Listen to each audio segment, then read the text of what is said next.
नमस्कार विद्यार्थी आणि पालक मित्रांनो, मी अंकुश पाटील श्री छत्रपती अकॅडमी पुणेमध्ये आपलं मनपूर्वक स्वागत करतो।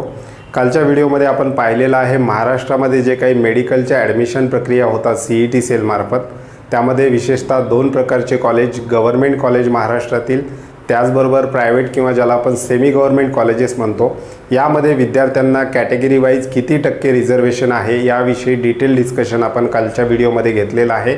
आजच्या व्हिडिओमध्ये आपण पाहणार आहोत विद्यार्थ्यांना कॅटेगरी वाईज कोणकोणते महत्त्वाचे डॉक्युमेंट्स त्या ठिकाणी लागत असतात।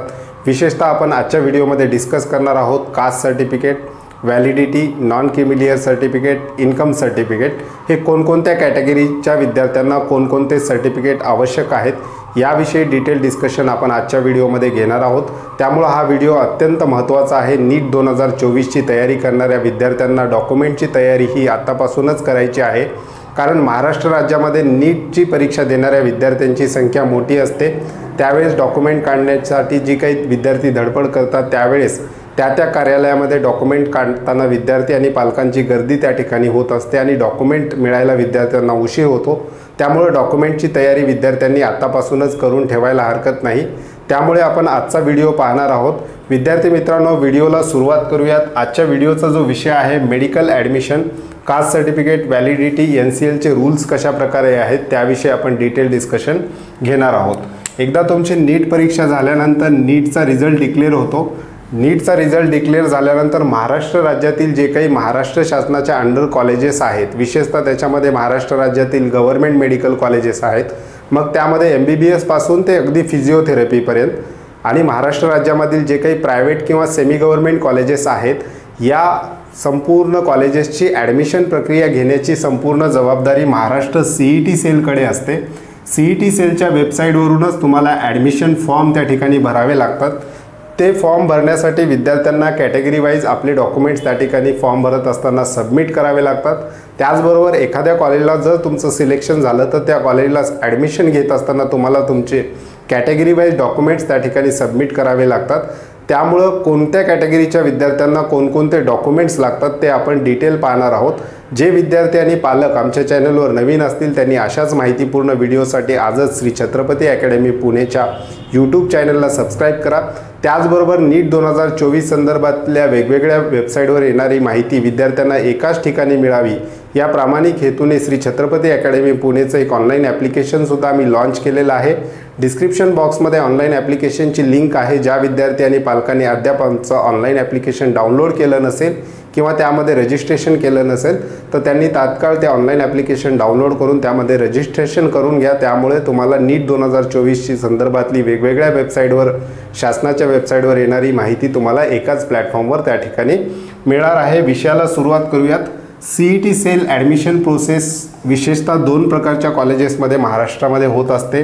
अगोदरच सांगितल्याप्रमाणे महाराष्ट्र राज्यातील गव्हर्नमेंट कॉलेज आणि महाराष्ट्र राज्यातील प्रायव्हेट किंवा ज्याला आपण सेमी गव्हर्नमेंट कॉलेजेससुद्धा त्याला म्हणतो, तर ह्या दोन्ही कॉलेजची ॲडमिशन प्रक्रिया करण्याची संपूर्ण जबाबदारी CET सेलवर असते। या ॲडमिशन प्रक्रियेला आपण 85% स्टेट कोटा ॲडमिशन प्रोसेस असं म्हणतो। तर या 85% स्टेट कोटा ॲडमिशन प्रोसेस दरम्यान विद्यार्थ्यांना कॅटेगरी वाईज वेगवेगळ्या सर्टिफिकेटची आवश्यकता आहे, ते आपण आता डिटेल पाहूयात। कॅटेगरी वाईज इम्पॉर्टंट डॉक्युमेंट कोणकोणते आहेत, कॅटेगरीच्या संदर्भातले महत्त्वाचे डॉक्युमेंट कोणकोणते आहेत, तर कास्ट सर्टिफिकेट आहे, व्हॅलिडिटी आहे, नॉन क्रिमिलियर आहे आणि पॅरेंटचं इन्कम सर्टिफिकेट आहे। हे कॅटेगरीसाठी विद्यार्थ्यांना अत्यंत महत्त्वाचे डॉक्युमेंट आहेत। ते आता कोणकोणत्या प्रकारच्या विद्यार्थ्यांना कोणकोणत्या प्रकारच्या डॉक्युमेंटची आवश्यकता आहे ते आपण पाहूयात। सुरू करूयात कास्ट सर्टिफिकेटपासून। तर कास्ट सर्टिफिकेटची आवश्यकता कोणकोणत्या कॅटेगरीच्या विद्यार्थ्यांना आहे, महाराष्ट्र राज्यातील जे SC कॅटेगरीचे विद्यार्थी आहेत, ST कॅटेगरीचे विद्यार्थी आहेत, OBC/SBC कॅटेगरीचे विद्यार्थी आहेत, NT कॅटेगरीचे विद्यार्थी आहेत, याच्यामध्ये NT1, NT2, NT3 NT कॅटेगरीचे विद्यार्थी आहेत। ह्या संपूर्ण विद्यार्थ्यांना कास्ट सर्टिफिकेटची आवश्यकता असते। आणखी एक प्रवर्ग आहे महाराष्ट्र राज्यामध्ये, जे विद्यार्थी SC, ST, OBC/SBC, NT प्रवर्गामध्ये येत नाहीत, परंतु त्या विद्यार्थ्यांच्या पालकांचं उत्पन्न 8 लाखापेक्षा कमी असेल तर असे विद्यार्थी इकॉनॉमिक विकर सेक्शनमधून आपलं EWS सर्टिफिकेट मिळवू शकतात। EWS सर्टिफिकेट असतं त्यांच्यासाठी. कास्ट सर्टिफिकेट त्याला म्हणता येणार नाही, EWS सर्टिफिकेट अशा विद्यार्थ्यांना लागत असतं. विशेषतः caste certificate SC, ST, OBC, SBC आणि NT प्रवर्गातील जे विद्यार्थी आहे या विद्यार्थ्यांना कास्ट सर्टिफिकेटची आवश्यकता असते आणि EWS प्रवर्गातील विद्यार्थ्यांना EWS सर्टिफिकेटची आवश्यकता असते. तर हे झालं कास्ट सर्टिफिकेटच्या बाबतीत. आता आपण पाहूयात व्हॅलिडिटी कोणकोणत्या कॅटेगरीच्या विद्यार्थ्यांना आवश्यकता आहे. SC कॅटेगरीचे विद्यार्थी त्यांना सुद्धा व्हॅलिडिटी लागत असते. ST साठी सुद्धा व्हॅलिडिटी आहे. OBC, SBC प्रवर्गातील विद्यार्थ्यांना सुद्धा व्हॅलिडिटीची आवश्यकता असते आणि NT प्रवर्गातील विद्यार्थ्यांना सुद्धा व्हॅलिडिटीची आवश्यकता असते. NT या ठिकाणी आपण NT1, NT2 आणि NT3चा याच्यामध्ये समावेश आहे.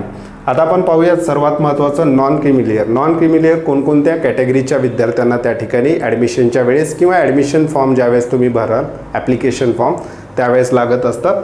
तर नॉन क्रिमिलियर जे आहे OBC आणि SBC प्रवर्गातील जे विद्यार्थी आहेत, OBC / SBC कॅटेगरीचे जे विद्यार्थी आहेत त्यांना नॉन क्रिमिलियरची आवश्यकता असते आणि NT प्रवर्गातील म्हणजे NT कॅटेगरीचे जे विद्यार्थी आहेत ज्याच्यामध्ये NT1, NT2, NT3 या विद्यार्थ्यांना नॉन क्रिमिलियरची आवश्यकता असते.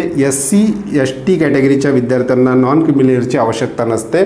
OBC / SBC आणि NT प्रवर्गातील किंवा कॅटेगरीतील विद्यार्थी आहेत यांना नॉन क्रिमिलियर सर्टिफिकेट त्या ठिकाणी द्यावं लागतं. नॉन क्रिमिलियर सर्टिफिकेटच्या बाबतीत आणखी एक, तुमचं जेव्हा नॉन क्रिमिलियर सर्टिफिकेट विद्यार्थी काढतील, OBC, SBC आणि NT कॅटेगरीचे विद्यार्थी जेव्हा नॉन क्रिमिलियर सर्टिफिकेट काढतील तर विद्यार्थ्यांनी एक खात्री करून घ्यायचं आहे की आपलं नॉन क्रिमिलियर सर्टिफिकेट 31/3/2025 पर्यंत व्हॅलिड असलं पाहिजे. म्हणजेच नॉन क्रिमिलियर सर्टिफिकेटवर व्हॅलिडिटी डेट लिहिलेली असते. ती व्हॅलिडिटी डेट विद्यार्थ्यांनी चेक करायची आहे, कारण तुमचं जे ॲडमिशन आहे ॲकॅडमिक इयर 2024-25 साठी होणार आहे. त्यामुळं तुमचं नॉन क्रिमिलियर सर्टिफिकेट 31/3/2025 पर्यंत व्हॅलिड असणं गरजेचं आहे. आता आपण पाहूयात इन्कम सर्टिफिकेट. इन्कम सर्टिफिकेट हे विद्यार्थ्यांचं नसतं, विद्यार्थ्याच्या पालकाचं इन्कम सर्टिफिकेट या ठिकाणी लागत असतं. तर कोणकोणत्या कॅटेगरीच्या विद्यार्थ्यांना ॲडमिशनच्या वेळेस इन्कम सर्टिफिकेटची आवश्यकता आहे ते सुद्धा आपण डिटेल पाहूयात. OBC, SBC कॅटेगरीच्या विद्यार्थ्यांना इन्कम सर्टिफिकेट त्या ठिकाणी द्यावं लागतं. विशेषतः प्रायव्हेट कॉलेजला जर तुमचा नंबर लागला, महाराष्ट्र राज्यामध्ये प्रायव्हेट किंवा सेमी गव्हर्नमेंट कॉलेजला जर तुमचा नंबर लागला त्यावेळेस तुम्हाला ते इन्कम सर्टिफिकेटची मागणी करू शकता. त्यामुळं OBC / SBC कॅटेगरीच्या विद्यार्थ्यांना इन्कम सर्टिफिकेटची आवश्यकता पडते. NT प्रवर्ग, NT कॅटेगरीच्या विद्यार्थ्यांना सुद्धा इन्कम सर्टिफिकेट त्या ठिकाणी प्रायव्हेट कॉलेज किंवा काही गव्हर्नमेंट कॉलेज महाराष्ट्रातले आहेत ते तुम्हाला इन्कम सर्टिफिकेटची मागणी करू शकतात. EWS प्रवर्गातील विद्यार्थी म्हणजे ज्या विद्यार्थ्यांच्या पालकांचं उत्पन्न 8 लाखापेक्षा कमी आहे असे इकॉनॉमिक विकर सेक्शनमध्ये येणाऱ्या विद्यार्थ्यांना इन्कम सर्टिफिकेट कंपल्सरी होतं. आणि महाराष्ट्रामध्ये काही प्रायव्हेट कॉलेज असे आहेत जे SC, ST प्रवर्गातील विद्यार्थ्यांना किंवा SC, ST विद्यार्थ्यांना नॉन क्रिमिलियरची अट नसताना सुद्धा काही कॉलेजेस असे आपल्याला असलेले पाहायला मिळतात.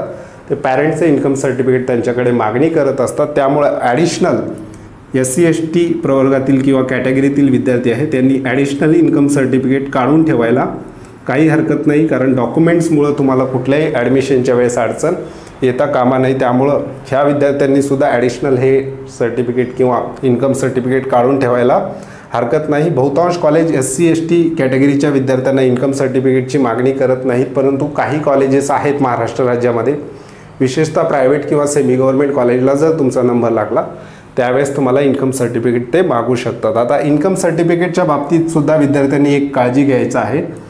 तुमचं इन्कम सर्टिफिकेट, पॅरेंट्सचं जे काही इन्कम सर्टिफिकेट आहे ते व्हॅलिड असलं पाहिजे ॲकॅडमिक इयर 2024 आणि 25 साठी. म्हणजेच या ॲकॅडमिक इयरमध्ये त्या वर्षीचं तुमचं इन्कम सर्टिफिकेट असणं गरजेचं आहे. तर अशा प्रकारचे महत्त्वाचे डॉक्युमेंट्स कॅटेगरी वाईज विद्यार्थ्यांना त्या ठिकाणी लागत असतात. हे जे काही डॉक्युमेंट्स आहेत याची जी काही लिंक आहे, याची जी काही PDF आहे ती श्री छत्रपती अकॅडमी पुणेच्या ऑनलाईन ॲप्लिकेशनमध्ये आम्ही विद्यार्थ्यांना देणार आहोत. फ्री मटेरियल या सेक्शनमध्ये तुम्हाला संपूर्ण ॲडमिशन प्रक्रियेदरम्यान लागणाऱ्या डॉक्युमेंटची लिस्ट त्या ठिकाणी मिळणार आहे. त्यामुळे ज्या विद्यार्थ्यांनी पालकांनी अजूनही आमचं ऑनलाईन ॲप्लिकेशन डाउनलोड केलं नसेल तर डिस्क्रिप्शन बॉक्समध्ये त्याची लिंक आहे, ते डाउनलोड करा. त्या ठिकाणी तुम्हाला याचबरोबर अनेक माहितीपूर्ण PDF त्या ठिकाणी मिळणार आहेत. फ्री मटेरियल या सेक्शनमध्ये हे संपूर्ण PDF आम्ही ठेवलेले आहेत, त्या ठिकाणाहून तुम्ही डाउनलोड करू शकता. त्याचबरोबर असेच माहितीपूर्ण व्हिडिओसुद्धा त्या ठिकाणी तुम्हाला मिळणार आहेत, तेही तुम्ही त्या ठिकाणी जाऊन पाहू शकता. तर कॅटेगरीच्या संदर्भातील हे 4 महत्त्वाचे document, caste certificate, validity, non creamy layer आणि इन्कम सर्टिफिकेट, पॅरेंट्सचं इन्कम सर्टिफिकेट याविषयी आपण डिस्कस केलेलं आहे। आता विद्यार्थ्यांसाठी आणखी एक महत्त्वाची माहिती अशी आहे की विद्यार्थ्यांचं caste certificate, validity, non creamy layer किंवा तुम्ही इन्कम सर्टिफिकेट काढत असाल तर यावर संपूर्ण सर्टिफिकेटवर विद्यार्थ्यांचं नाव जे आहे सेम असणं गरजेचं आहे। स्पेलिंगसुद्धा त्या ठिकाणी चेक केली जाते स्क्रुटिनी करत असताना, तर हे स्पेलिंगसुद्धा त्या ठिकाणी करेक्ट असणं गरजेचं आहे। तुमचं नाव संपूर्ण सर्टिफिकेटवर सारखंच असलं पाहिजे। एखाद्या सर्टिफिकेटवर नाव तुमचं चुकीचं पडलं गेलं किंवा एखादं स्पेलिंग मिस्टेक झाली तर त्यासाठी तुम्हाला गॅजेटची सुद्धा मागणी केली जाऊ शकते। त्यामुळे हे सर्टिफिकेट काढत असताना विद्यार्थी आणि पालकांनी एक काळजी घ्यायची आहे की संपूर्ण सर्टिफिकेट जे आहेत याच्यावर आपलं नाव सारखंच असणं गरजेचं आहे। त्यामध्ये HSC किंवा SSC 10वी किंवा 12वीचं जे काही बोर्डाचं सर्टिफिकेट असतं त्यावरचं सुद्धा नाव सारखंच असलं पाहिजे। संपूर्ण डॉक्युमेंट्सवरचं नाव सारखं असणं जास्त सोयीचं राहील। जर तुमचं नाव मिसमॅच झालं तर त्यासाठी तुम्हाला वेगळं गॅजेटची सुद्धा त्या ठिकाणी मागणी केली जाते। वेगळं गॅजेट किंवा नेम चेंज ॲफिडेविट हे सुद्धा काढणं आवश्यक असतं त्या ठिकाणी ॲडमिशन घेत असतात। त्यामुळे हे सर्टिफिकेट जर तुम्ही आत्ता काढत असतात तर एक काळजी घ्यायचं आहे की सर्टिफिकेटवरचं नाव अगदी काळजीपूर्वक पाहायचं आहे। त्याचबरोबर मी जे काही व्हॅलिडिटी डेट सांगितलेले आहेत या डेटसुद्धा तुम्ही त्या ठिकाणी पाहून घ्यायचं आहे। किमान तुम्हाला हे संपूर्ण तयारी आत्ता केली तर ॲडमिशनच्या वेळेस तुम्हाला अगदी रिलॅक्समध्ये ॲडमिशनला त्या ठिकाणी कोणतीही अडचण त्या ठिकाणी येणार नाही। जे विद्यार्थी आणि पालक नवीन असतील त्यांनी अशाच माहितीपूर्ण व्हिडिओसाठी श्री छत्रपती अकॅडमी पुणेच्या यूट्यूब चॅनलला आजच सबस्क्राईब करा। तुर्तास आपण आजच्या व्हिडिओमध्ये इथेच थांबूयात। पुन्हा भेटूयात आणखी एका नव्या आणि माहितीपूर्ण व्हिडिओमध्ये। धन्यवाद।